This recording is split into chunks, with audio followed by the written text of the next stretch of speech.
That's what's so compelling about Cuba, for instance. When I was in Cuba, I was up in the Escambray, which is like the Appalachia of Cuba, very rugged mountains. People very poor if they were. And I said to this campesino, I said, do you like Fidel? And he says, sí, with all our souls. I remember his gesture, with all our souls. I said, why? And he pointed to this clinic right up there on the hill, which we had visited. He said, look at that. He said, before the revolution, we never saw a doctor. If someone was seriously ill, it would take 20 people to carry that person, because you'd go day and night. It would take 2 days to get to the hospital. First, because it was far away, and second, because you couldn't go straight. You couldn't cross the latifundio lands. The boss would kill you. So you had to go like this. And often when we got to the hospital, the person might be dead by the time we got there. Now we have this clinic up here with a full-time doctor. And today, a doctor in Cuba, when you become a doctor, you've got to spend 2 years out in the country. That's your dedication to the people.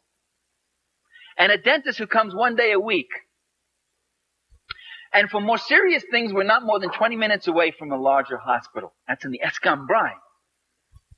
He said, that's freedom. We're freer today. We have more life.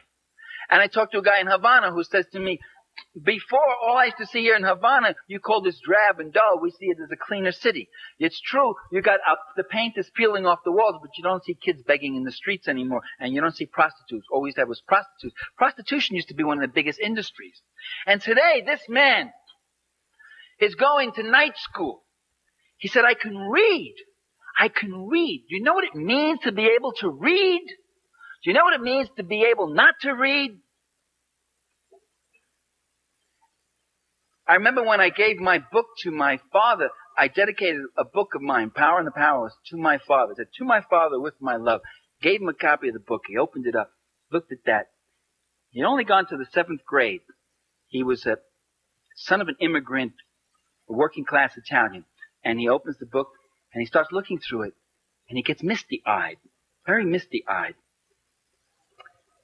And I thought it's because he was so touched that his son had dedicated a book to him.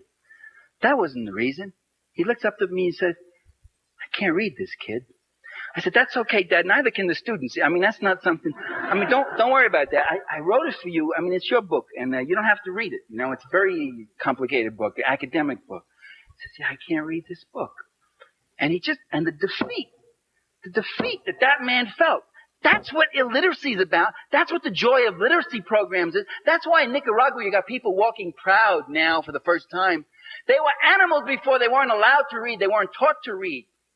So you compare a country to what it came from with all its imperfections. And those who demand instant perfection, the day after the revolution, they get up and say, are there civil liberties for the fascists? Are they going to be allowed to have their newspapers and their radio program? Are they going to be able to keep all their farms? The passion that some of our liberals feel the day after the revolution, the passion and concern they feel for the fascists, the civil rights and civil liberties of those fascists who were dumping and destroying and murdering people before. Now the revolution has got to be perfect. It's got to be flawless. Well, that isn't my criteria. My criteria is what happens to those people who couldn't read. What happens to those babies that couldn't eat, that died of hunger? And that's why I support revolution. The revolution that feeds the children gets my support. Not blindly, not unqualifiedly.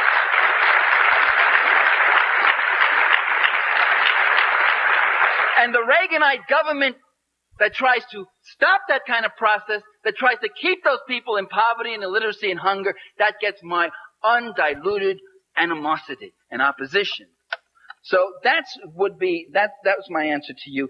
Let's not judge these countries by some abstract model, but where they're coming from. So you can judge a socialist country, one, by what it's replacing.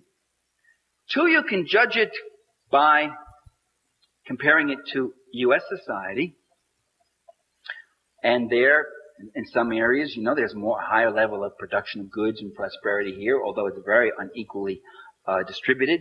The poor are the fastest growing social group in America, from 24 to 35 million. That's growth since 1980.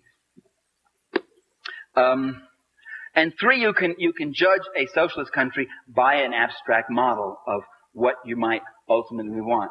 By the way, that's not illegitimate. I shouldn't have said don't impose that. That's a reasonable thing to do in a certain way.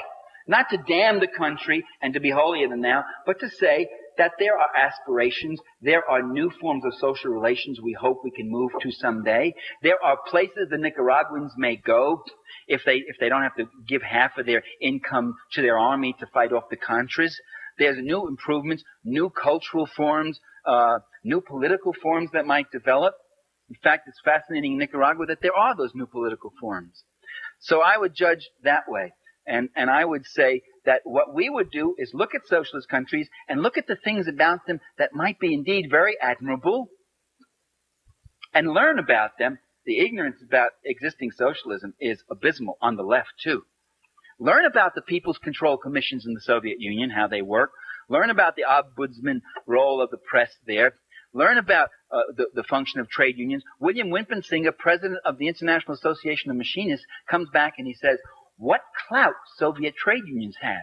Well, I was astonished because I had always heard they were just rubber stamps and didn't do anything.